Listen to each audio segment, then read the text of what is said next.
Fortis greater Noida में hyper acute liver failure के मरीज की प्लाज्मा थेरेपी से बचाई जान। फोर्टिस हॉस्पिटल ग्रेटर नोएडा में गैस्ट्रोएंट्रोलॉजी और हेप्रोबिलियरी साइंसेज विभाग के डॉक्टर की टीम ने अपने चिकित्सा कौशल का प्रदर्शन करते हुए हाइपर एक्यूट लीवर फेलियर से पीड़ित 29 वर्षीय मरीज का प्लाज्मा थेरेपी के माध्यम से इलाज करके लीवर ट्रांसप्लांट की आवश्यकता को ही खत्म कर दिया। ग्रेटर नोएडा का रहने वाला यह मरीज बुखार और पीलिया की शिकायत के साथ फोर्टिस अस्पताल ग्रेटर नोएडा पहुंचा था।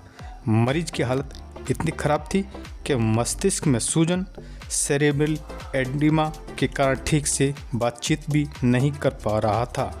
डॉक्टर अपूर्व पांडे, कंसल्टेंट गैस्ट्रोएंट्रोलॉजी ने क्या कहा, आइए सुनते हैं। नमस्कार, मैं डॉक्टर अपूर्व पांडे, कंसल्टेंट गैस्ट्रोएंट्रोलॉजी और hepatology, Fortis hospital greater Noida.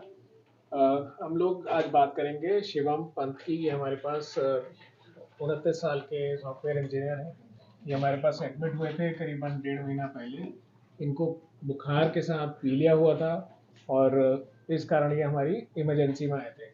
जिस टाइम हमने इनको देखा तो ये थोड़े गफलत में थे, ठीक से बात नहीं कर पा रहे थे, उठ के भाग रहे थे। तो हमें पता चला कि ये हेपेटाइटिस ए के कारण इनके मैनिफेस्टेशन। तो जो डिजीज बनी वो एक्यूट लिवर फेलियर था इनको। ये एक ऐसी कंडीशन है जिसमें लिवर एकदम से काम करना बंद कर देता है। इनमें उसका कारण था हेपेटाइटिस ए। तो उसी कारण दिमाग में सूजन आती है और जो कंडीशन है वो सीवियर हो जाती है। ये जो सीवियर कंडीशन है, जो एक्यूट लिवर फेलियर है, ऐसा हेपेटाइटिस ए जिनको होता है उनमें से 1% को ये होता है। मान लिया अगर 100 लोगों को हेपेटाइटिस हुआ, हेपेटाइटिस ए, तो 99 तो हल्का सा पीली आके ठीक हो जाएंगे, बट 1% ऐसे होते हैं जिनके दिमाग में सूजन आती है और स्थिति जो है वो और गंभीर होती जाती है।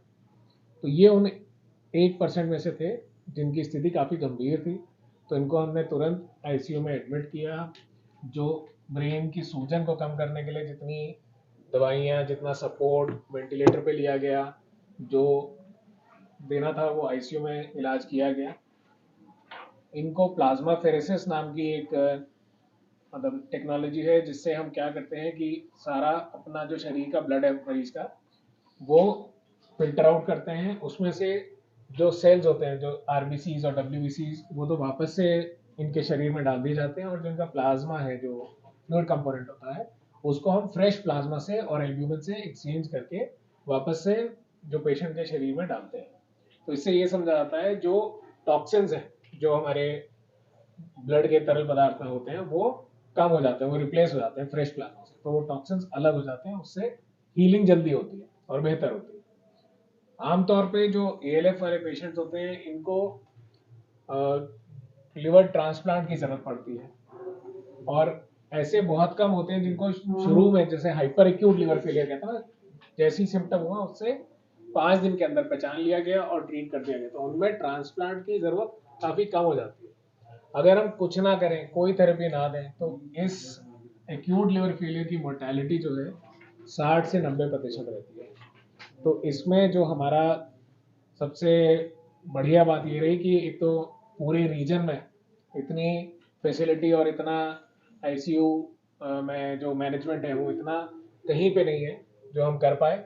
और फाइनली हमने शिवम को रिकवर कर लिया और आज वो वापस से अपने ऑफिस उसने ज्वाइन कर लिया है। काफ़ी सेहत भी इनकी ठीक ठाक हो गई। डॉक्टर अब्दुल, मैं आपसे एक चीज पूछना चाहूँगा बताइए कि आपने जैसे बताया that hepatitis A was the that just want to know that hepatitis A is the only reason और फैटी लिवर आल्सो इंक्लूड्स और इट सपोर्ट्स लिवर फेलियर। देखिए, दूसरी सर, हाँ, दूसरी बात सर कि हेपेटाइटिस ए के बेसिक रीजंस क्या होने के। तीसरा सर कि जैसे आपने बताया कि ब्लड ट्रांसफ्यूजन आपने किया और उसमें से प्लाज्मा अलग वो कर दी और जितने भी इम्प्योरिटीज वाली चीज थी आपने सेपरेट कर दी। तो उसके दौरान sir the process while undergoing that process, क्योंकि हमारी पूरी बॉडी को ऑक्सीजन सप्लाई ब्लड से ही होती है, तो इनको उस समय क्या क्या प्रिकॉशंस रखे गए और क्या हमें एक्स्ट्रा ब्लड की लेने की जरूरत पड़ती है सर इसमें? मैं बताता हूँ आपके सारे सवाल।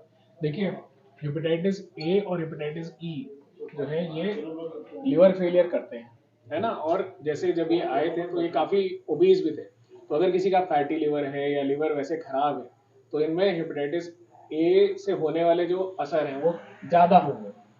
फैटी लिवर पर से कोई दिक्कत नहीं करेगा, बट वो एक और एड ऑन नेगेटिव हो जाएगा। मान लिया कोई डायबिटिक है, कोई ड्रिंक करता है, उसका लिवर पहले से खराब है, तो उसमें जो मार पड़ेगी वो और ज़्यादा पड़ेगी। तो फैटी लिवर अगर रहा और ऊपर से ये हुआ तो हाँ थोड़ा सा और नेगेटिव में वो जाएंगे। फिर आपने पूछा कि जो हमने प्लाज्मा फेरेसिस किया है या पहले जो हेपेटाइटिस ए है वो कैसे होता है। हेपेटाइटिस ए और ई दो ऐसे वायरसेस हैं जिनका इन्फेक्शन लिवर में खाने पीने से होता है, जो मतलब वाटर एंड फूड बॉर्न है बेसिकली, है ना, प्रदूषित पानी, प्रदूषित ये, इनसे होता है। और जो हमने प्लाज्मा फेरेसिस किया जिस हालत में ये तो आईसीयू में थे, वेंटिलेटर पे थे, तो इनके सारे पैरामीटर्स जो हैं वो मॉनिटर किए जा रहे थे।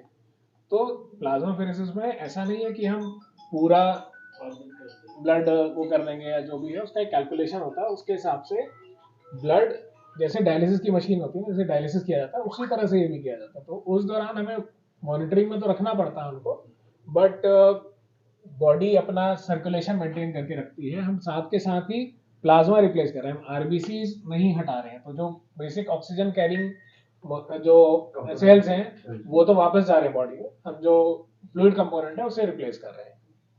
तो ऐसा डायलिसिस यूनिट में भी किया जाता है, बट क्योंकि ये पहले से ही काफी बीमार थे और आईसीयू में थे तो इनके साथ हमें वो आईसीयू में चीज करनी पड़ी। इसमें रेट ऑफ रिकवरी मतलब जैसे होता ही है 1% लोगों को आया जैसे आपने बताया, तो इसमें रेट ऑफ रिकवरी कितनी है सर? देखिए rate of recovery without transplant अगर बात करें तो वो हार्डली 10% रहती है। अगर ट्रांसप्लांट हो गया सही टाइम से तो रिकवरी का चांस 50% तक हो जाता है। मतलब अलग शब्दों में कहें तो जो मोर्टेलिटी है वो इसमें 60 to 90% है। And what's the total cost incurred in all the process?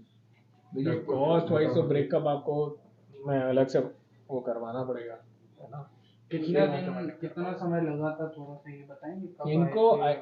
हाँ ये आईसीयू में इनको हमने करीबन अप्रोक्सीमेटली 10 डेज रखा, उसके बाद ये वार्ड में रहे, है ना। और आए कब थे यहाँ, मतलब यहाँ पे आए थे करीबन 1.5 महीना पहले, 1.5 महीना पहले। और उसके बाद ये काफी टाइम से हमारे आईसीयू में ये ओपीडी में फॉलो अप है। ये प्लाज्मा वाला ट्रीटमेंट जो है आईसीयू में दिया गया था इनको। आईसीयू में हाँ दिया जी। गया था जहाँ पे ट्रांसप्लांट करना पड़ता है, तो जनरली हाँ, मतलब ट्रांसप्लांट ही होता है। देखिए ऐसा ये है, वाला केस थोड़ा यूनिक कैसे मतलब है ये यूनिक ऐसे है कि टाइमली रिकग्निशन है एक तो, कि भाई है क्या ये पता लग जाए कि हाइपर एक्यूट लिवर फेलियर है, और उसमें सारी फैसिलिटी मुहैया कराई गई और टाइमली ट्रीटमेंट दिया गया, है ना। इसलिए कम ही आता है केस। हाँ तो ऐसा बहुत रेयर होता है। पंत जी आपसे पूछना चाहेंगे कि पहले आपकी कंडीशन क्या थी, अब आपकी कंडीशन क्या है, आप कितना हेल्दी अपने आप को महसूस कर रहे हैं, थोड़ा सा बताओ अपने पहले कंडीशन तो ऐसी थी, जब मैं हॉस्पिटल से पहले जब मैं ठीक था तब भी बेटर चल रहा था, बट जब मेरी रिकवरी हुई तो हाँ मुझे थोड़ा सा पहले ये था कि खाने पीने का थोड़ा सा कम हो रहा था, बट धीरे धीरे मैंने जब इनटेक करा सारी चीज़ें और मैं खा पी रहा हूँ और थोड़ी सी एनर्जी ज़्यादा हो गई है, घूम फिरता हूँ थोड़ा सा, अब हेल्दी एक ऐसा इन्वायरमेंट हो चुका है कि फैमिली का सपोर्ट भी है, फुल टाइम एक एनर्जेटिक चीज़ें चल रही हैं और अब मैं ऑफिस भी ज्वाइन कर चुका हूँ। पहले ऐसा था कि थोड़ा आलस हो रहा था, बिल्कुल ही ऐसा लग रहा था कि कंडीशन थोड़ी, बट ठीक है धीरे धीरे करते करते रिकवरी हुई एंड खाने का इंटेक वो भी सबसे ज़्यादा रहा एंड हाँ अब एनर्जेटिक तो है, वैसे घूम रहा हूँ फिर रहा हूँ, सब चीज़ है, अच्छा लग रहा है, बेटर है। हाँ थैंक यू।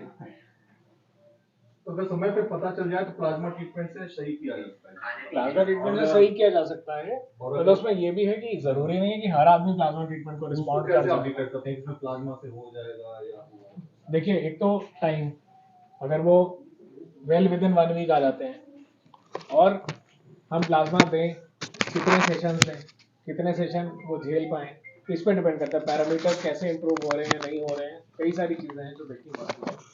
तो ये एक तरीका है जिससे हम इनको सैल्वेज कर सकते हैं, ये हो सकता है, बट ये काफी रिकवर हो गए है ना। जैसे इनका जो मोटा मोटा प्रॉब्लम ये इंडिया का 35 तक चला गया था, आज की डेट में इनका डिलीवरी 7 पहले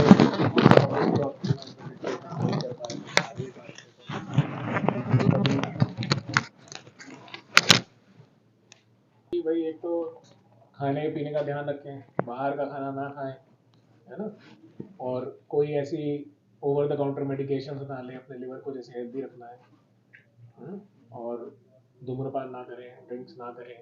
ये करते नहीं हैं, करते भी नहीं थे, बट आगे के लिए हिदायत